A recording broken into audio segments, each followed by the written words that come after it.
And this month is International Women's Month, and what better way to celebrate than to have an event that promotes the creativity and the intelligence of our own women here in the Valley. This morning joining us is Brenda Riojas Nettles to talk about the Women's Voices event coming up very soon. Good morning, Brenda. Good morning. It's this Saturday, and so we're very excited. We have a wonderful group of 8 women who will be reading, and in addition to that, we'll have 19 female students from the University of Texas Brownsville who will be featuring their work. Ceramics, drawings, sculptures, a variety of their work will be on display as well. Absolutely. Now, how many years have y'all done this event? I know obviously International Women's Month has been going on for a very long time across the nation, but this event is relatively new? This is actually our 2nd year. Okay. So again, it's an opportunity too for people to listen to the different stories in the Valley, because we have a wonderful lineup of women, and each of them have their own style, their own way of, some are going to make you cry, some are going to make you laugh, some are going to make you remember, you know, stories of your childhood growing up in the Rio Grande Valley. Yeah.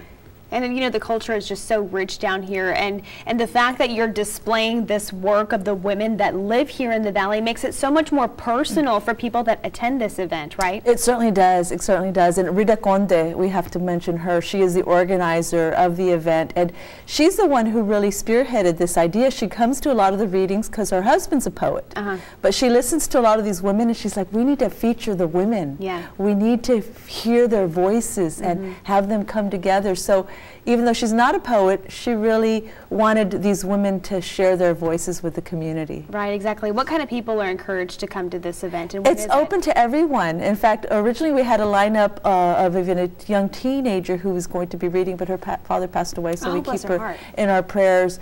But again, the entire community, men can come and support their women as well, because, you know, they have sisters and mothers and abuelitas y tías.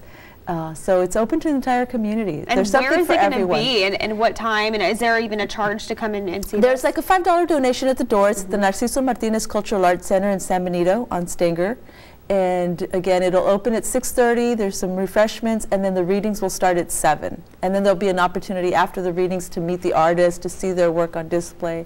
And again, a wonderful opportunity to listen to the different voices, the different stories. I mean, we have Mona Sizer, and we have Julieta Corpos, and Rosa Perez, and Dolores Perez, Ruth Wagner. Some do excellent storytellers. We have English, Spanish. It's quite a variety. Quite a variety, you know, from writings to art. It's all kinds of stuff that you're going to see here at this Women's Voices event. Again, thank you so much for joining us. We're going to have all this information for you at valleycentral.com if you're interested in going or even participating in the years to come, because y'all are going to have this in years to come too. You know, we find that a lot of women and a lot of people who go to readings are encouraged to, and afterwards, like, oh, well, I have a story to tell. You know, I have a poem that I wrote.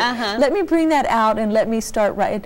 And it has really inspired others to continue to write and to share their stories as well. Exactly. Wonderful. Well, again, thank you so much, Brenda, for joining us this morning. We'll keep you around and talk a little bit more about this during our 6 o'clock show. Back to you, Victoria.